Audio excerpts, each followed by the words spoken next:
Buenas tardes, gente, y bienvenidos al episodio número 88, ya 88 de Extra Pase aquí por Uno contra Uno Web Radio, como todos los miércoles, desde las 7 de la tarde y hasta las 8 de la noche. Los vamos a acompañar en este humilde, pequeño, pero cálido, podríamos decir, pasar del básquetbol. Hoy en la burbuja, ya estamos metidos en la burbuja, esperamos no romper la cuarentena ni transgredir el espacio que no tenemos que transgredir para que no nos pase, por ejemplo, lo del señor Richard Holmes, que en algún momento quizá de rebote tocaremos. Pero obviamente no estoy solo y presento primero a la señorita del equipo, al menos la que está aquí en la Ciudad Autónoma de Buenos Aires y alrededores, a mi colega Ivana Berbanás. ¿Cómo se va? ¿Cómo va? ¿Todo bien? Bien. Bueno, y recién decías que bastante caluroso, y ya caluroso estuvimos hablando con el otro integrante del equipo. Así es. Así es, que ya se ríe y que no necesita presentación, aunque ya obviamente la voy a hacer, que es el señor Ignacio Miranda, que hoy ha dejado la campera tirada por ahí y está musculosa. ¿Qué hace, Se nos Nacho? terminó el canje. Exactamente. Sentí la calefacción y me saqué la campera porque si no me joden mucho ustedes con los sponsors y eso, que todos inventos hay que decirle a la gente. Bueno, inventos hasta ahí, algún que otro sponsor alguna vez ha habido. Hay que hacer un poquito de bullying en el equipo. Exactamente. Obviamente que esto no es posible sin alguien que maneje todos los controles, audio, video, digitalización, música. Bueno, pero ¿quién si no?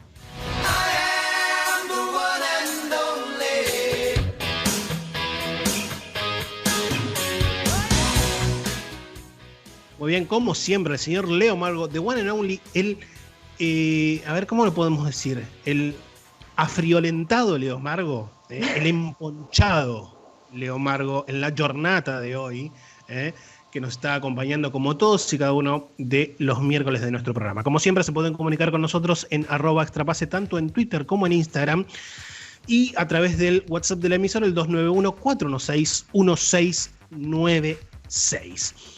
Vamos a entablar comunicación, ahora me va a decir Leo si es que ya lo tiene enganchado exactamente, ahí lo estoy viendo por ahí que ya me ha metido, con el invitado que vamos a tener en la jornada. Siempre traemos aquí algún que otro escritor, especialmente de España o que están en España, y no va a ser esta la excepción, así que ya lo tenemos conectado y ahí está del otro lado, ya lo podemos ver, al señor Javier Bógalo, el autor de la biografía de Kobe Bryant, que se llama lisa y llanamente Kobe. Tocayo, buenas noches para vos, para nosotros de alguna manera también. Javier Juárez, Ivana Berbanás y Nacho Miranda, te saludamos. ¿Cómo va eso? Muy buenas, ¿qué tal? Pues nada, encantado de estar aquí con vosotros. Un placer. Bueno, gracias a vos por atendernos. Siempre que hablamos con escritores o con colegas españoles, un agradecimiento muy, pero muy especial por el tema de la diferencia horaria. Son como las 12 de la noche, si los cálculos no me fallan. Así sí, que son doble las gracias. Bueno, la pregunta cae de maduro. ¿Qué es o cómo surge Kobe, que es este libro, obviamente, como siempre, de Ediciones JC, posiblemente la editorial de bibliografía de básquetbol más importante que tiene habla hispana? ¿Cómo surge este libro?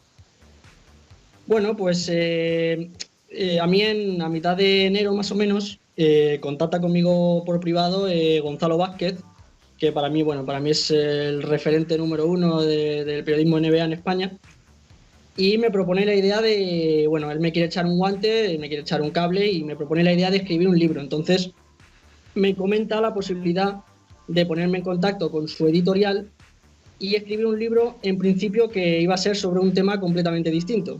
Entonces, yo le digo que vale, y pasadas unas 2-3 semanas, más o menos, yo me reúno con la editorial y el editor me dice que ese tema se va a escribir tarde o temprano, que si yo quiero se va a hacer, pero que antes de eso le gustaría que se tratara una biografía sobre Kobe y me lo propone a mí.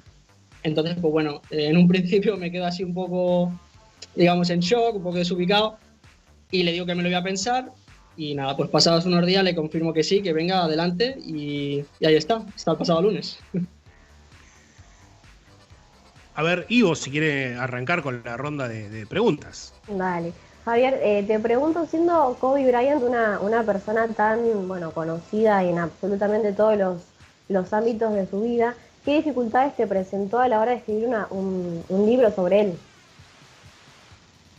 Bueno, a ver, dificultades realmente, el tema es que con Kobe hay una documentación estratosférica, o sea, hay un montón de documentación, un montón de información, y yo digamos que trabajaba con un límite de extensión que era generoso, 80.000 palabras, pero bueno, que es un límite, entonces había que decidir qué tratar y no qué tratar, y bueno, pues eso quizá fuera, por alguna manera, la mayor dificultad, pero vamos, ya digo que también es una ventaja porque la documentación era excesiva.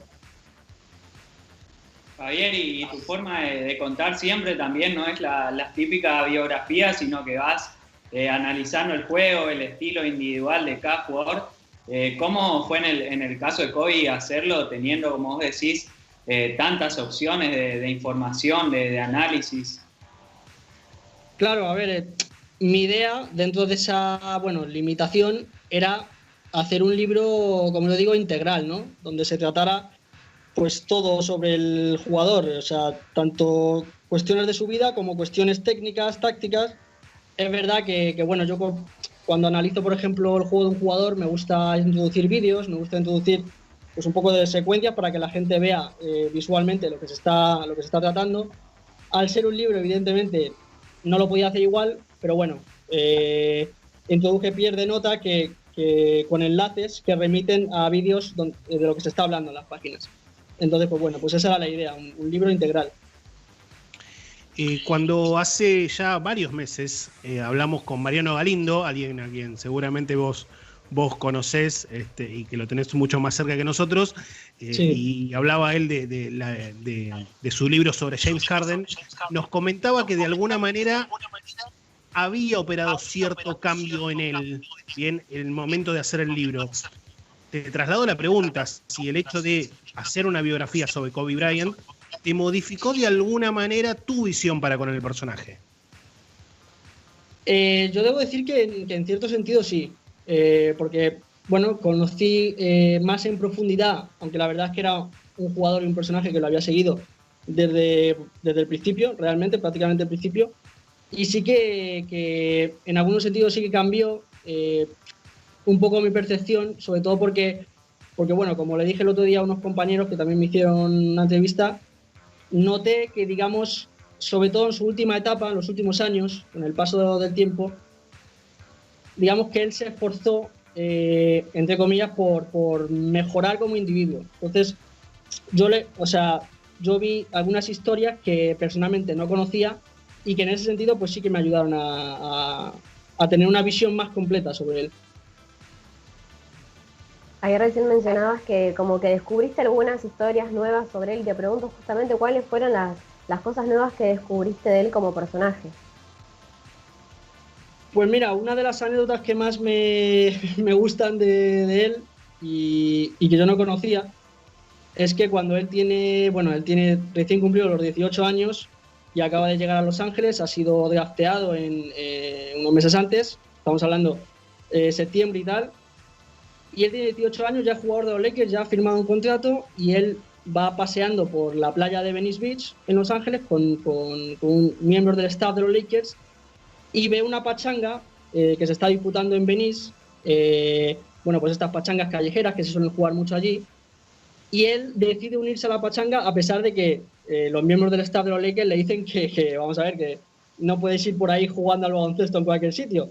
Pero claro, él, pues como es una pasión absoluta por el juego, se une al partido y se lesiona la muñeca justo en este partido y bueno, pues los Lakers le echan la bronca, le mandan a una clínica, pero digamos que esa anécdota, que es de las primeras de su carrera, define un poco cierta esencia del personaje, ¿no? El amor absoluto por el juego, y lo dice el propio Derek Fisher, que no podía creer que uno de nosotros estuviera jugando en Venice Beach y bueno, que eso habla un poco de que Kobe simplemente era puro amor al baloncesto. Y dentro de todo ese recorrido que hiciste, hubo alguna cosa del personaje que no te gustó, no te terminó de cegar o no terminaste de comprender. Bueno, ahí hay algunos puntos muy oscuros en su vida y en su carrera que, bueno, todos conocemos y que evidentemente había que tratar en el libro, intentando hacerlo de la manera más rigurosa posible, pero bueno, en un personaje tan imperfecto y bueno, hay ciertos elementos, no solo, pues bueno, el caso de Colorado, pero incluso su relación a nivel de vestuario con ciertos compañeros, sobre todo al inicio de su carrera, pues hay cosas que, bueno, que son un poco más oscuras, más difíciles del personaje, pero que al final forman parte de él. Justamente vos hablabas del tema o del episodio aquel de Colorado con aquella denuncia de aquella chica y en el momento de que Kobe Bryant fallece, por lo menos aquí en la Argentina, ocurrió algo, entiendo que no es particular, sino que es hasta lógico, que es muchas mujeres, obviamente, descreían un poco del personaje justamente por esa historia, por aquel pasado.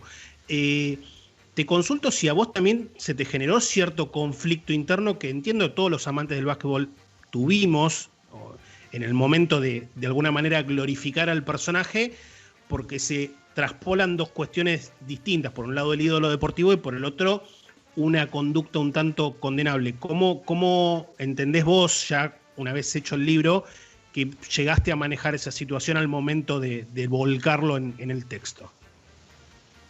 Claro, pues a ver, efectivamente es un tema complejo de abordar y bueno, yo evidentemente había que hacerlo de la manera más profesional posible, de la manera más rigurosa posible y aunque pueda ser difícil, pero aprendiendo a separar lo que es el jugador, por mucha admiración o digamos que le pueda generar a cualquier aficionado al baloncesto, pero había que separar al jugador de lo que es tratar la persona con todos los episodios que ocurrieron en su vida y ya digo, pues intentar hacerlo de la manera más profesional posible y eso es lo que intenté hacer. Al hablar de un personaje tan conocido, también te pregunto, ¿cuál era fundamentalmente tu objetivo con este libro?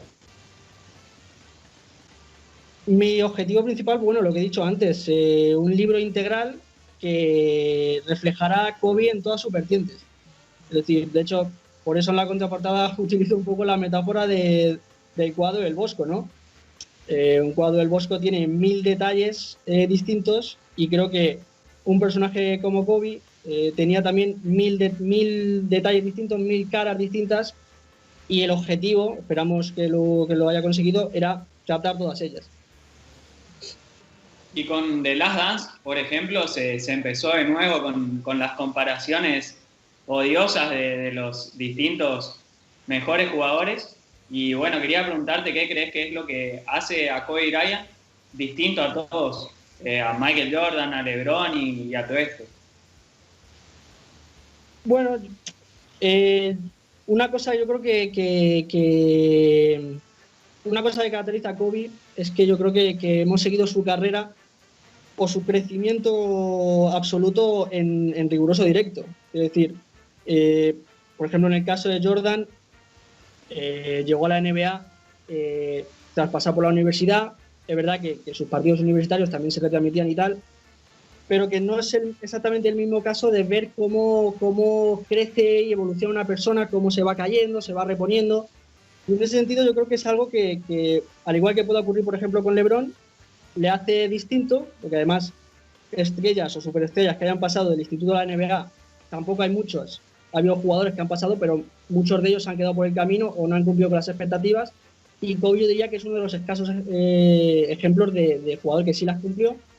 Y luego también yo creo que una de las cosas que hace distinto a Kobe es su preocupación por estudiar a las leyendas del pasado, tanto en términos personales como técnicos. O sea, siempre se habla de que Kobe se inspiró en Jordan, y evidentemente es verdad, pero no es el único jugador en el que se inspiró. O sea, él estudiaba a fondo partidos de Magic Johnson, de Jerry West, de Elgin Baylor, de Oscar Robertson. Digamos que su componente técnico se ha forjado estudiando a jugadores a los que muchos de ellos ni siquiera pudo ver en directo. Y bueno, pues eso te habla un poco de de la preocupación del jugador por estudiar a los grandes y por mejorar. Javier, te pregunto, estamos hablando con Javier Bogalo, el autor de Kobe, la biografía acerca obviamente de Kobe Bryant. ¿Cuánto de europeo tenía Kobe Bryant de acuerdo a lo que vos pudiste analizar? Digo esto porque el padre de Kobe, Joe Bryant, jugó mucho tiempo en Europa, específicamente en Italia. De hecho, por ejemplo, hay una anécdota muy conocida de Hernán Montenegro, un recordado jugador argentino, en el cual él decía que le quería romper la cabeza, basquetbolísticamente hablando, a Joe Bryant, y el padre de Kobe lo sacó a pasear en la A2 italiana. ¿Cuánto de formación europea, no solamente basquetbolística, sino humana, tenía Kobe de Europa, y particularmente de Italia, de lo que vos pudiste recabar en este libro? Bueno, habría que quizás separar los dos ámbitos. En el sentido de personal, él llega a Italia con 6-7 años y no deja Italia hasta los 12 más o menos, 12-13. Entonces, digamos que su periodo formativo como individuo, su infancia la pasa en Italia, y él, digamos, él siempre lo ha dicho y lo ha recordado, que lo que más le gustó tanto a él como a su familia de Italia era que el ritmo de vida era distinto al que se llevaba en Estados Unidos. Un ritmo de vida más tranquilo, más, bueno, pues un poco más distendido, como es la vida en Italia en los años 80. Y sobre todo también que él dice que los italianos tienen un apego a la familia brutal. A los españoles les pasa lo mismo, yo creo que a los argentinos también. No sé si estaréis de acuerdo. Totalmente. Pero entonces, es eso, Kobe dice que esos valores de apego a la familia, aunque conforme pasaban los años es verdad que se fue alejando de su familia, pero por lo menos en su grado formativo eso le influyó bastante. Y luego como jugador, pues hombre, es un poco contradicción, porque es verdad que Kobe, sobre todo el primer Kobe, es un tipo bastante anárquico en cancha, o sea, no tiene disciplina táctica ninguna, y de hecho sus entrenadores se vuelven locos con él para intentar domarlo. Y ahí pues podría ser un poco contraintuitivo, porque digamos que el baloncesto europeo es de tradición más ordenado, más táctico, y Kobe era bastante anárquico. Pero por otro lado, hay ciertos aspectos de los fundamentos del jugador, por ejemplo, el juego de pies, que está muy influenciado por la inspiración que le llega del fútbol, porque él juega mucho al fútbol en Italia. Digamos que hay algunos aspectos concretos que la formación europea sí que le afectó, sí que le influyó.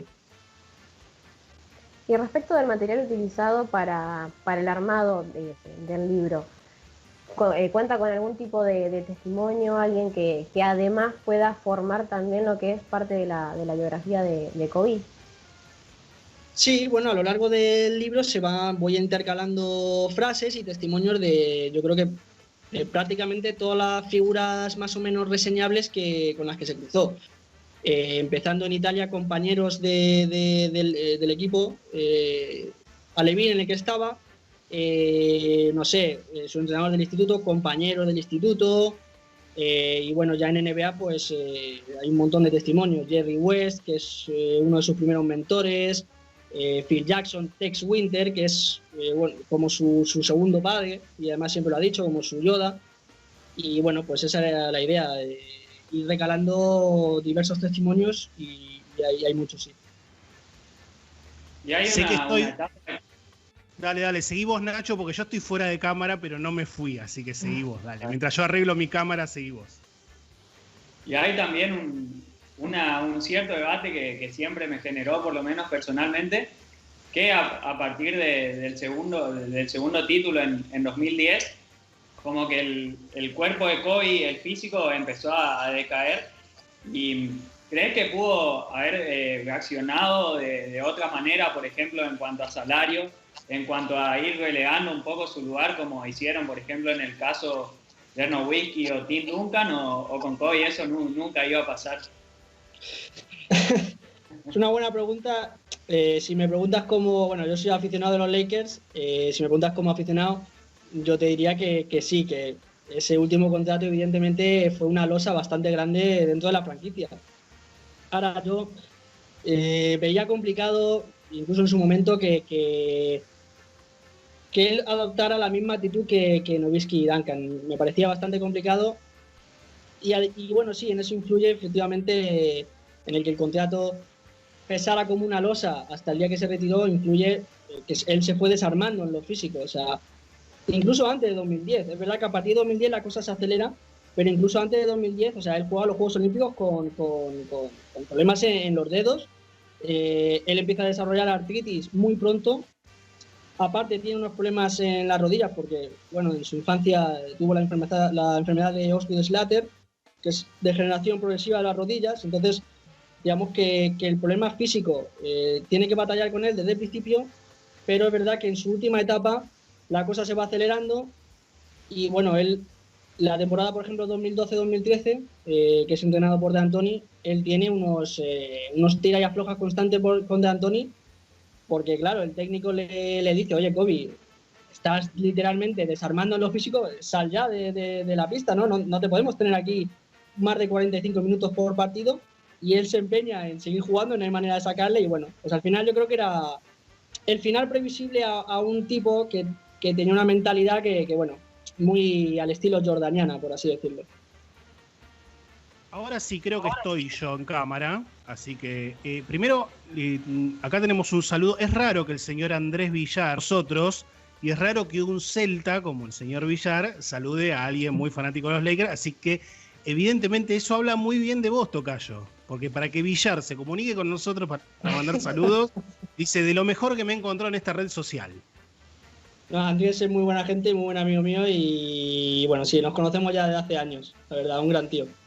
Muy bien, sí, buena persona. Tiene algunas cosas, a veces lo queremos matar. Bueno, es de los técnicos, eso ya... No, un abrazo grande a Andrés, que es más, también ha participado en el comienzo de este programa, lo hemos entrevistado también. Algunas últimas consultas como para ir cerrando y desde ya agradecerte el tiempo, reitero, ya estás en la madrugada de jueves en España, así que doblemente el agradecimiento.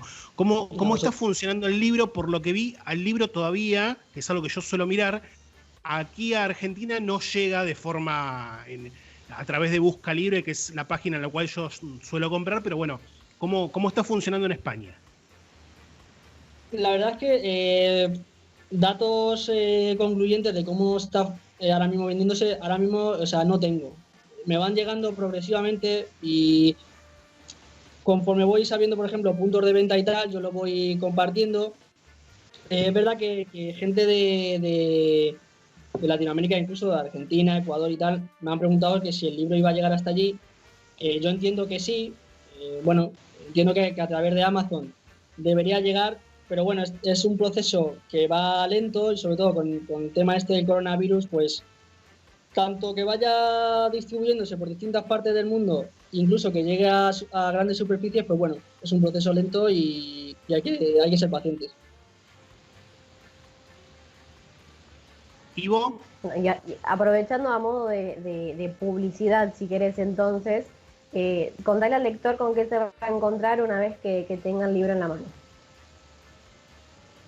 Pues yo creo que se van a topar con un libro en el que he tratado de reflejar pues lo que he dicho, a lo que era Kobe, la esencia de Kobe en todos sus ámbitos. Creo que es un libro, por lo menos, riguroso dentro de la extensión que manejaba, pero juzgará al lector, pero creo que es riguroso y nada, pues una ventana a lo que fue Kobe en todos los aspectos. Nacho, última. Bueno, y para cerrar con polémica por lo menos, ¿en qué puesto histórico entre todos los jugadores situarías a Kobe? Pues mira, Nacho, el tema de los tops es que lo llevo ya un poco mal. Y mira, al principio sí que me gustaba bastante hablar de tops y tal, pero es que ya se plantean de una manera que, claro, estamos hablando de un montón de leyendas y que no es fácil elaborar un top.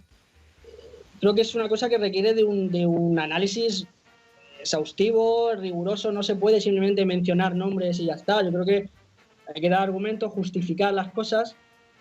Pero bueno, para que no quede la pregunta sin contestar, dentro del top 10 yo le pondría, sobre todo en la parte final.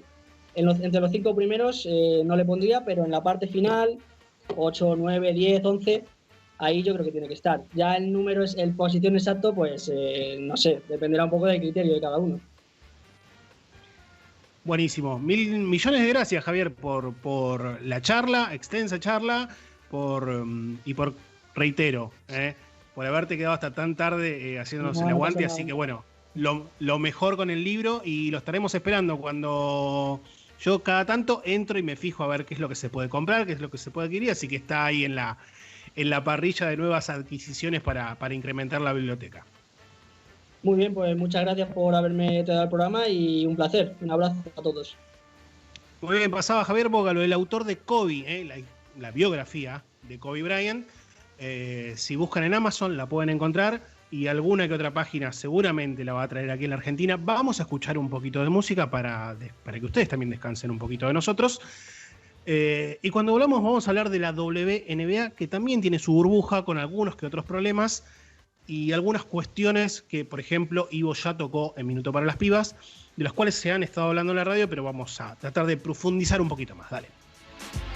Extra Pase, el bazar del básquetbol.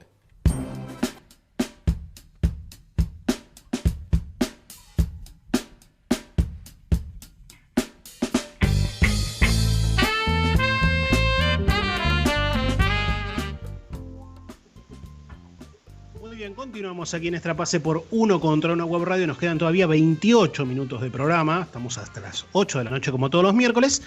Y vamos a hablar un poquito de la WNBA, porque así como la NBA está en su burbuja, la WNBA también. Y me parece que hay algunas cuestiones que tienen que ver con la falta de igualdad de oportunidades, que como particularmente a mí me gusta tratar este tipo de cuestiones cuando el básquetbol femenino se ve un poquito más postergado, o más postergado, no un poquito, bastante más postergado que en los hombres, que ameritan comentarlo. Pero bueno, la voy a dejar a Ivo que desarrolle, porque tenemos 3 o 4 temas de relativa importancia, algunos un poco más importantes o trascendentes que otros. Sí, es verdad, porque, a ver, bastante movilizada está en estas horas la WNBA, porque se conoció hace muy poquito que la liga le negó la exención médica a Elena de Ledón, que es campeona y MVP de la última temporada de la WNBA, junto con las Washington Mystics. El tema es que la jugadora presentó un informe médico donde se comunica lo que ya se sabía hace mucho tiempo, que padece la enfermedad de Lyme. ¿Sí? La enfermedad de Lyme es una enfermedad producida por la picadura de una garrapata, lo cual le produce una deficiencia en su sistema inmunológico. Por lo tanto, claramente este contexto de pandemia es un factor de riesgo para la jugadora. Por lo tanto, presentó, como correspondía según el protocolo médico para la liga, pero la liga decidió que ella estaba en condiciones y que también las instalaciones de la burbuja de la WNBA son aptas para que ella pueda disputar en total normalidad esta temporada. Sin embargo, los médicos de la jugadora, le dijeron que corría mucho riesgo en caso de contraer COVID-19. Por lo tanto, se está ahora como en el dilema de si decide arriesgarse y jugar esta temporada o no presentarse junto con el equipo esta temporada, pero resignar su salario. Lo que vos planteabas recién, el tema de la igualdad, ¿no? Yo lo pensaba que qué pasa si fuera LeBron James o Stephen Curry quien dice no voy a presentarme a jugar con mi equipo porque mis médicos me dicen que no lo haga, ¿no? ¿Cómo sería la situación en ese caso? Bueno, es más, de hecho, algunos jugadores decidieron no presentarse. O sea, sin ir más lejos, y no tienen demasiada, digamos, no se los cuestiona tanto. Hoy, por ejemplo, Nacho nos envió el link de Players Tribune, en el cual Elena de Ledón escribe cuál es la situación, explica un poco más detalladamente, en primera persona, cuál es la situación, y plantea algo que desborda de lógica. Dice, a ver, los médicos de la WNBA, que nunca me vieron, que nunca me trataron, que es más, algunos de ellos ni siquiera conocían cuáles eran cuál es mi enfermedad preexistente, me están diciendo a mí que puedo jugar por encima de los médicos que me tratan todos y cada uno de los días. Y hay un dato que es, de hecho arranca así la nota en primera persona, incluso hay una imagen provista por ella en la nota. Elena de León toma por día 64 pastillas. 64. O sea, me parece que para sí, medianamente de alguna manera controlar lo que es la enfermedad que está padeciendo. exactamente, digamos, para poder cumplir con su vida y para poder trabajar, porque en definitiva esto acá no es que les pagan a las jugadoras con billetes del Monopoly, por más de que la diferencia en la escala salarial con relación a sus colegas de la NBA es amplísima. Pero Incluso más allá de eso, digamos, sí. Recordemos que Elena de León jugó la temporada pasada con 3 hernias discales en la espalda, o sea, jugó toda la temporada así, con lo cual es un poquito ambiguo, ¿no? El mensaje de que le quieran decir, no, vos podés jugar porque tu enfermedad no influye en el contexto actual, cuando realmente se ve el esfuerzo de la jugadora de estar en todo lo que puede con el equipo, pero me parece que esta es una situación completamente distinta y que va mucho más allá de una cuestión física como puede llegar a ser una lesión. Me parece que es algo mucho más importante en este caso. Sí, Nacho. Incluso no solo los médicos propios, sino también los médicos del equipo firmaron, como decías vos, Javi, que contaba en la carta, firmaron los médicos del equipo y los médicos personales, y todo ese informe se mandó a las oficinas médicas de la NBA y ni así se confirmó su ausencia, que es, como ustedes decían, no es lo mismo un cheque de un jugador de la NBA que, por ejemplo, hoy se conocía lo de Drew Holiday, que iba a dejar casi 5 millones de solo lo que le restan pagar en la temporada. Es una verdadera locura lo que está pasando, y sobre todo por la condición médica de ella, ¿no? Sí, a ver, no nos olvidemos que en definitiva, tanto la temporada de la NBA va a concluir, así como la de la WNBA se va a desarrollar dentro de lo que podríamos llamar una excepción, porque en definitiva, hacerlo en esta condición de pandemia mundial, más allá de que hay algunos lugares del mundo en el cual las situaciones van tornando hacia una nueva normalidad, en definitiva, están estas competencias atravesando una excepción. Y todos, creo que ya no hay nadie que no lo sepa, saben de que las personas con enfermedades preexistentes, independientemente de su edad, tienden mucho más a correr riesgos más importantes a la hora de enfrentar un posible contagio de COVID-19. Entonces, me parece que el estar dentro de un ámbito de excepción y que una jugadora, justamente no porque se le ocurrió, sino porque tiene un problema de salud muy importante, pide una excepción, va en contramano incluso hasta de lo que dice la propia liga en muchos de sus spots de cuidarse y de un montón de cuestiones que me parece que ellos mismos puertas adentro no la están teniendo, por más de que a De León le digan de que no hay lugar más seguro que la burbuja en la cual van a estar. Pero incluso ya se han otorgado algunos permisos también a otras jugadoras, por ejemplo en el caso de una de las jugadoras de Indiana, que por haber padecido cáncer, ya si bien está curada actualmente, a esa jugadora le permitieron que no estuviera presente esta temporada. Bueno, en el caso de Elena es una enfermedad ya crónica para ella y aún así le dicen que ella puede jugar, ¿no? O sea, le están diciendo que asuma el riesgo de ir a la burbuja donde tiene que pasar al menos 3 meses y que le asegura a ella que va a estar realmente en condiciones y que no va a contraer en ningún momento coronavirus. Sí, además el cuidado no es solamente el de ella. Ella depende de su propio cuidado y del cuidado de un montón de otras personas de las cuales ella obviamente no tiene control. Con lo cual no es una cuestión que dependa de una sola persona. Tema que sigue, Ivo. Bien, bueno, justamente bastante de la mano tiene que ver este tema.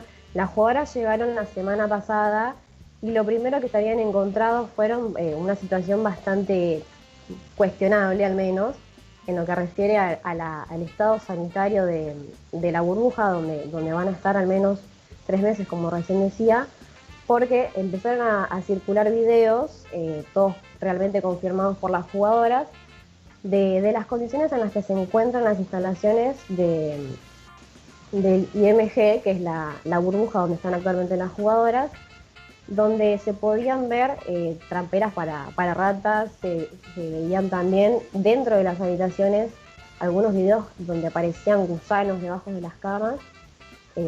Bueno, y también el estado bastante cuestionable, al menos, por lo menos desde la estética de la comida que es brindada a las jugadoras. Muy bien.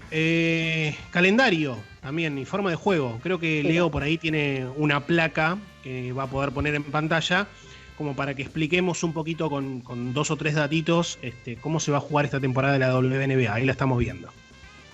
Así es. Bueno, ya tenemos confirmada por lo menos la fecha de inicio, que va a ser el próximo sábado 25, con 4 partidos inicialmente. ¿Sí? El partido de apertura va a ser el de Seattle Storm contra New York Liberty, ¿sí? Es el equipo de Sabrina Ionescu. Y también otro de los grandes partidos que va a tener al menos la primera fecha es el de Phoenix Mercury contra Los Ángeles Sparks. ¿Sí? Esos son los 2 partidos que van a ir televisados.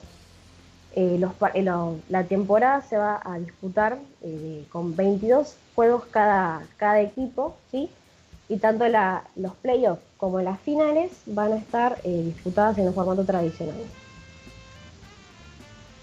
Exactamente, es decir, todo lo que es etapa de playoffs, bien, con los 8 mejores clasificando a esa instancia, no va a sufrir modificaciones si obviamente el resto de temporada regular y desde ya las localías, que en este caso quedan absolutamente desvirtuadas por la burbuja en la cual se van a encontrar todos los equipos. Y nos está quedando por ahí alguna cuestión un tanto, si se quiere, más relajada y divertida que ha tenido los últimos días la WNBA. Por suerte podemos descontracturar un poquito en esta última parte, porque como recién decía, el primer partido de la temporada de la WNBA va a ser entre Seattle Storm y Nueva York Liberty, ¿sí? Que son los equipos con 2 de las jugadoras más buscadas al menos de la temporada, como son Super y Sabrina Ionescu. Sí, hubo un pequeño cruce ya entre ellas, simpático, así que nada, no hay de qué preocuparse. Ahí lo estamos viendo justamente, sí. Porque ahí, como vemos, hubo un analista de la WNBA que se le ocurrió compartir un video de, bueno, si lo podemos ver acá lo vamos a compartir nosotros también, de un mano a mano entre 2 jugadores donde, pobrecito el que está defendiendo, se come un baile hermoso, realmente. Entonces decían como que iba a ser esa Sabrina justamente quien se comiera ese baile contra el jugador atacante. A lo que claramente salió a defender el hermano de Sabrina, ¿sí? Eddie Ionescu, retuiteando ese mismo video y mostrando también lo que fue la planilla con los números del último partido que jugaron Sabrina y Suber, ¿sí? Donde el equipo de Sabrina le ganó, después de varios años, al equipo de Estados Unidos, ¿sí? Entonces como mejor para decirle a este analista que mejor se callara y que espere más bien a ver el primer partido entre las 2 jugadoras, le muestro ahí los números donde claramente Sabrina sacó muchísima ventaja en comparación de la estrella de la WNBA. Exactamente, ese partido del cual estamos viendo imágenes ahora, que enfrentó a la selección de los Estados Unidos frente a la Universidad de Oregon, donde todavía jugaba Sabrina Ionescu, fue la primera derrota, bien digo, del seleccionado estadounidense ante un equipo universitario, si no me equivoco, en cerca de 20 años. Así es, sí. Exactamente, muchísimos años que no perdía el seleccionado de los Estados Unidos frente a un combinado o frente a una universidad de la NCAA, y en ese partido Ionescu, que jugó frente a las chicas, frente a las gigantes en aquella final del Panamericano del 3x3, bien, la verdad que esta chica que tiene todo dado para ser la nueva estrella del básquetbol mundial, la recontra descoció. Ahí estamos viendo algunos highlights de aquel partido, incluso triples a 8, 9 metros, la verdad, una cosa tremenda. Ahí está, por ejemplo, desde el logo, Sabrina Ionescu hundiéndola en un partido en el cual las Ducks de Oregon jugaron como local recibiendo a una selección estadounidense que entre otras tenía a Diana Taurasi y justamente a Sue Bird, como estábamos viendo recién. Así es, así que para descontracturar un poquito todo lo que es la actualidad de la WNBA, queríamos cerrar con este pequeño cruce simpático igual entre dos de las jugadoras más esperadas para esta temporada. Así es, bueno, ese es el panorama que tenemos de la WNBA. Vamos a tratar de darle seguimiento a lo que es la liga de básquetbol femenina estadounidense, posiblemente la mejor liga de básquetbol femenino del mundo, así como pasa en la rama masculina. Ahora vamos a separar brevemente, le pido a Leo, con un institucional de nuestro programa. Y después vamos a venir vamos a volver a hablar de la bota. Nos vamos al Mediterráneo europeo porque vamos a hablar de la Liga Italiana, explicando algunas cuestiones y con Nacho también hablando un poquito de lo que va a ser una temporada 2021 de la Liga Italiana que promete y mucho y que va a tener una, en comparación a años anteriores, tupida y prestigiosa presencia argentina. Ya volvemos, dale.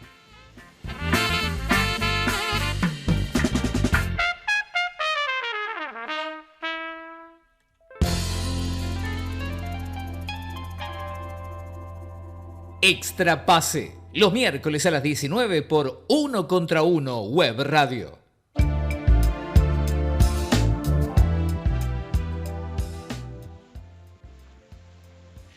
Muy bien, continuamos ya en un último bloque de Extra Pase aquí por 1 contra 1 Web Radio. Estuvo un poco flojo, le tendría que haber pasado una tarantela a Leo, como para que pongan la vuelta.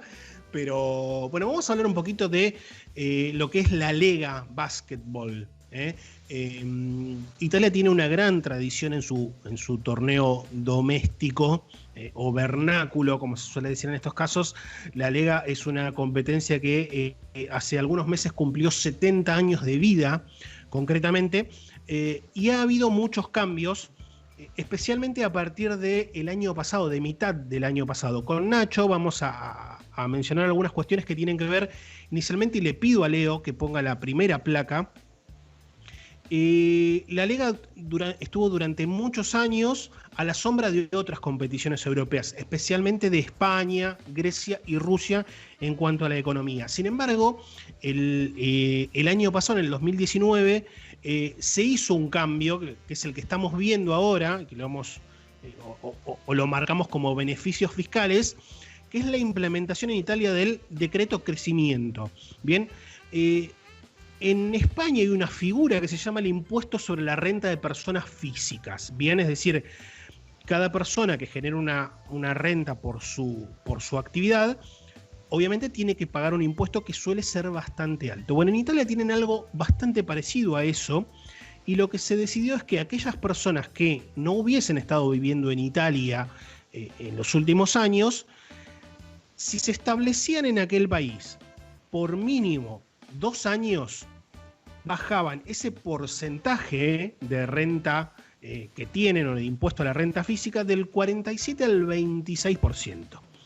¿Eso qué provocó? Provocó que algunas figuras, y los casos emblemáticos, que son los que marcamos ahí, los de Milos Teodosic y los de Sergio Chacho Rodríguez, llegaran a Italia, porque obviamente en comparación de otros países de Europa pagaban mucho menos impuestos. ¿Y cómo lo hicieron? En contratos de 3 años de duración, porque si no, no podían cumplimentar obviamente la reglamentación de esos 2 años. Este decreto comienza a tener vigencia a partir del 1 de enero de este 2020 que estamos atravesando, con lo cual ya tanto Milos Teodosic como Sergio Rodríguez están tributando menos impuestos, por ejemplo. Y quizá tenga que ver también porque Scola firmó un 1+1 con Varese. Bien, visto y considerando de que ha estado allí apenas unos meses. Eso no lo vamos a saber, no es una cuestión que tenga que ver con nosotros no somos del fisco, bien, pero la realidad es que lo que se busca o lo que se ha buscado es favorecer el ingreso de muchas actividades para promover un poco la economía italiana, y obviamente es una decisión que le pega al básquetbol. Vamos a ver el listado de los por el momento 15 equipos que van a participar. Le pido a Leo que ponche la placa número 2. Ahí está, ahora sí la vi. Bien, dale vos, Nacho, vamos a hacer un breve listadito. Vos con la columna número 1. A ver cómo estás con el italiano. Vamos a hacer las lecciones que hace vos. A ver. Bueno, en Olimpia Milano, el Pallacanestro Varese, Victoria Libertas Pesaro, el Pallacanestro Trieste, Sassari, Treviso, Trento y Brescia. Muy bien, también van a estar Brindisi, Reggiana, la Virtus Bologna, la Fortitudo Bologna, con lo cual vuelve el clásico de Bologna, uno de los más antiguos que tiene el básquetbol italiano, el Reyer Venecia, el Pallacanestro Cantù y el Virtus Roma. ¿Por qué son 15 y no 16? Porque la semana pasada se confirmó la deserción de Cremona. Bien, es uno de los equipos que no va a participar. Si bien Italia tiene un auge en cuanto a contrataciones, y ya lo vamos a ver, y dejamos afuera un montón de nombres que podríamos haber puesto aquí en la placa, sí las sociedades anónimas deportivas están teniendo algunos problemas como para poder conformar sus planteles. Hay que ver si la Lega de este año va a tener 16, en ese caso quien ascendería sería Torino. Bien, si van a mantener un esquema de 15 y van a buscar en la Serie A2 3 ascensos para la temporada venidera. Bueno, son todas cuestiones que en teoría en los próximos días se van a saber, pero hoy por hoy son 15. Bien, decíamos, va a haber argentinos y va a haber 5 confirmados. Si bien le agradezco a Fede que me dijo que Toto Forray, ahora lo vamos a ver, no estaba confirmado, hasta donde yo pude consultar, tiene contrato hasta la 2021. Le mandamos un abrazo grande a Fede.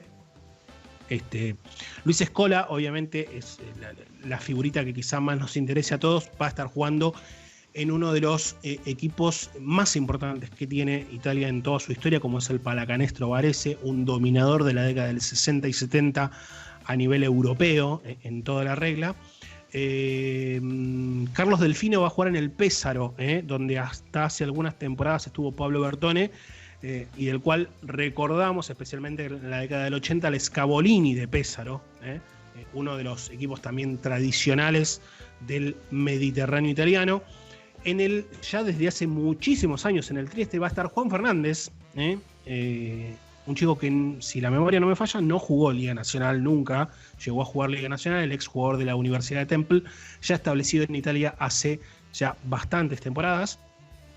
En el Reyer Venecia va a estar un italiano más, ya podríamos decir, como es Bruno Cerella, y en Trento va a estar Toto Forray, de quien estábamos hablando. Mira, ahí me dice Leo, sí, tiene razón, jugó en obras sanitarias, en Obras Básquet jugó Juan Fernández, abrazo grande a Leo, que está siempre atento. Mire, fue tan breve el paso de Juan Fernández por obra que yo por lo menos no me lo acordaba, pero bueno, hace muchísimos años que está. Y vamos con la última placa, que tiene que ver con algunas contrataciones. Esta se la dejo toda a Nacho, igualmente seguramente vamos a aportar algún granito más, alguna grajea por ahí.